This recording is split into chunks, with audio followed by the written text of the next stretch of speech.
The next NBA season is right around the corner, and if we've learned anything from the past, it's that every year there are a ton of things that happen that the majority of basketball fans just don't see coming, so we should come to expect the unexpected. For the topic of today's video, I'll be making 7 predictions that I believe are pretty bold, meaning that a lot of people very well might not agree with them, and the likelihood of them happening isn't even that high, but they're things that I do believe could happen this year regardless. A lot of them might not actually happen, but that's what makes it a bold prediction, because the unlikeliness of it happening is what makes it fun to predict, and if it does happen, then you look like a genius. Before we get started though, it turns out about 68% of you watching right now aren't even subscribed to the channel, so please, if you enjoy the content, consider hitting the subscribe button, as not only does it help out a ton, but I would also very much appreciate it. Now with that being said, let's begin.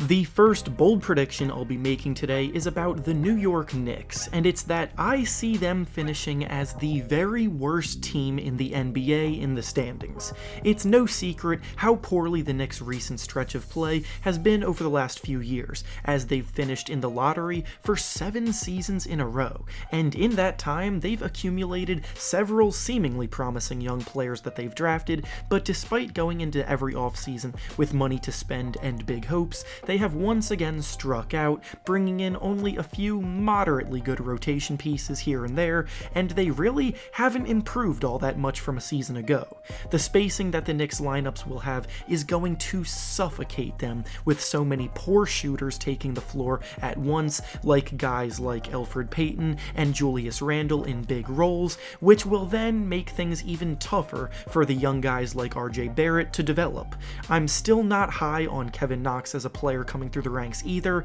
and all in all, this roster has a lot of mediocrity throughout, which, with a bunch of pieces that don't fit together either, will, I believe, result in them finishing at the bottom of the standings. The next bold prediction we'll be making is about the James Harden saga in Houston, and I actually believe that Harden will not end up getting traded. He'll return to the team to play alongside the team's new additions of John Wall, DeMarcus Cousins, and Christian Wood, and when he does that, the Rockets will finish as a top 4 seed in the Western Conference standings. There have been so many storylines coming out about this situation, and right now it definitely does still seem like Harden wants out, but the Rockets have remained adamant that they're not going to accept a trade for him for cheap, and none of the suitors that seem interested in trading for Harden have given any reasonable offers for him. Because of how many teams are lowballing the Rockets in trade offers, I don't see him getting traded anytime soon. Through a few preseason games so far, John Wall has looked very impressive, and DeMarcus Cousins also seems to be back playing at a high level, so if you were to add Harden back into the mix, the Rockets are still a very good team, and playing with this group for a few weeks or months could change Harden's mind about staying if he sees that they're capable of being a legit threat. The next bold prediction we'll be making is about the Denver Nuggets, and it's that while most people expect the team to continue trending upward after their incredible conference finals run last season, I actually see them taking a step backwards this year. The Nuggets' playoff run last year, behind tremendous play from Nikola Jokic and Jamal Murray, is absolutely something positive to build on for this year, but what has gotten slept on is the fact that they lost some of their key depth on the wings that played a part in their success. Jeremy Grant has emerged as one of the best glue guys a rotation could possibly have as a two-way player that plays amazingly versatile defense and plays within himself on offense, and then Torrey Craig was another productive wing player for them from the bench that left in free agency as well. In addition to this, they really didn't replace either of them, so now they're relying heavily on Michael Porter Jr. to step into a bigger role, and while he'll probably be able to handle this bigger role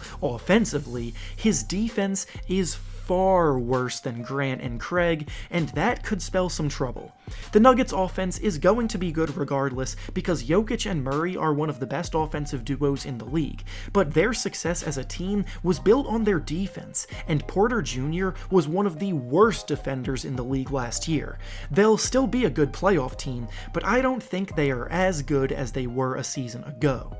The next bold prediction we'll be making is regarding the Philadelphia 76ers, and it's that Seth Curry will have a career year with them scoring this season. Seth Curry has often been overshadowed throughout his career as a player because of the fact that his brother is Steph Curry, but Seth has proven to be one of the best shooters in the league as well, and as a secondary playmaker has been a valuable piece for some very good Mavericks and Trailblazers teams over the last few years. He's a very good role player to have, but his career high at this point in his career is 12.8 points per game, and this year I easily see him averaging about 15 per game. My reasoning for this is that a few years ago we saw JJ Redick come into the Sixers as a sharpshooter who had previously been a good role player, but then when he played alongside Joel Embiid and Ben Simmons, he had the best scoring seasons of his career at the ages of 33 and 34 years old, because the two-man play between him and Embiid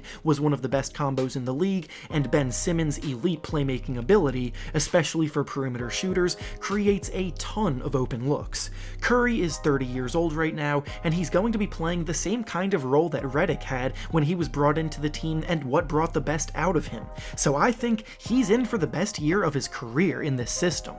Speaking of the Sixers and Ben Simmons though, the next bold prediction is that I believe Ben Simmons will attempt at least 50 three-pointers this year. Every season, people obsess over Simmons shooting and whether or not he's going to extend his range, and last year we saw a few glimpses of him doing so. He took a few attempts from beyond the arc, he made a few of those shots, and as he continues to work on his shot behind the scenes, he seems to be getting more and more comfortable with it. With a new coach in Philly, Doc Rivers has said countless times that he's not going to force Ben to play outside of his game, but at the same time, he and the rest of the team have emphasized the fact that with new people in charge, accountability is one of the most important things from top to bottom, and Ben will be held accountable for passing up open looks if it happens. 50 attempts isn't even an average of 1 attempt per game either, but it's a start. There will be games still where he doesn't take any, and there might even be some games where he takes a few,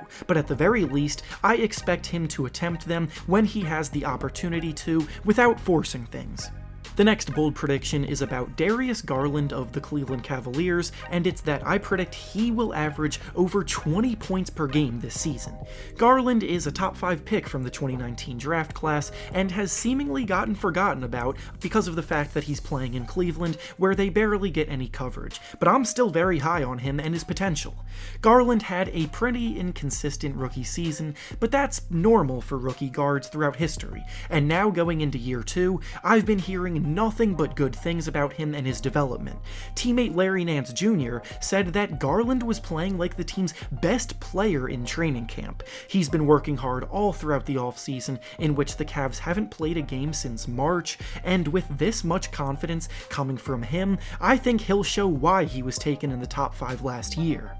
And finally, the last bold prediction we'll be making today is about the Washington Wizards, and it's that I still don't believe they will be a playoff team this year despite the addition of Russell Westbrook. With everything in Houston seeming to be up in the air, people over with the Wizards seem to be over the moon with Russ in town, and they absolutely should be, but while most see them confidently as a playoff team, I'm a bit more hesitant. The problem is that most of the playoff teams from the East either got better or are just as good, with really only the Orlando Magic as contenders to drop out, leaving only one playoff spot up for grabs. That last spot will be fought for by the Magic still, the Wizards, the Atlanta Hawks, and even the Charlotte Hornets, and right now I seem to favor the Atlanta Hawks to get it. The Wizards were the second worst defense in the league last season, and the addition of Russell Westbrook isn't really something that solidifies that, and while the Hawks were only one spot higher than the Wizards defensively in those rankings,